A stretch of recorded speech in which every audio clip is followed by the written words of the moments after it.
We all know that coral reefs are extremely beautiful. However, what many people don't realize is that one single coral reef can be the home to many different living forms of life. In fact, the Great Barrier Reef, located just northeast of Australia, is one of the most biodiverse ecosystems on Earth. Unfortunately, coral reefs around the globe are facing a massive problem that is causing lots of coral to die more and more each year. This is Malcolm Leopold, and today we are going to be talking about coral bleaching. This graph is showing the number of reef cells projected to experience coral bleaching in the next 80 years or so. Obviously, as you can see, the graph keeps on going up and the numbers are just increasing. This shows that the future is not bright for our marine life.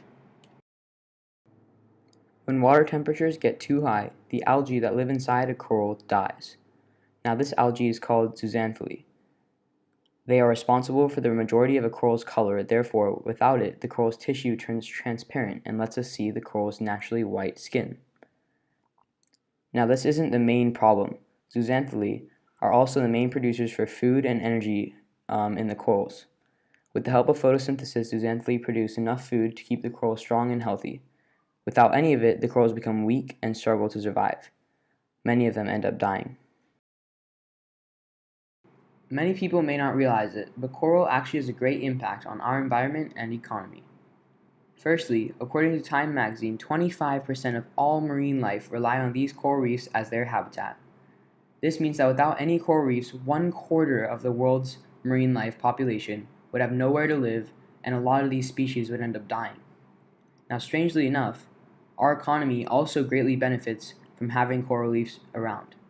They open up great tourist attractions, they provide food that many of us commonly eat. Coral reefs even create new jobs for anyone who is interested.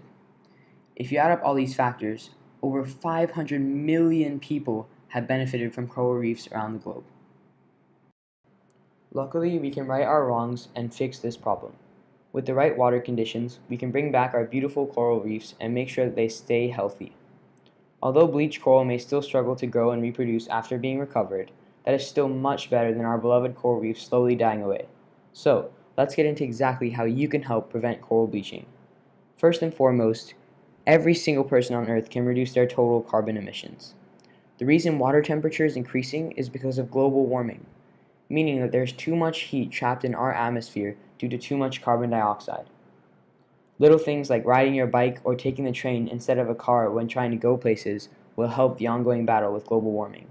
In fact, here in Singapore, we have an extremely convenient and simple public transport system that I personally use a lot. We can also work together to clean pollution in the ocean.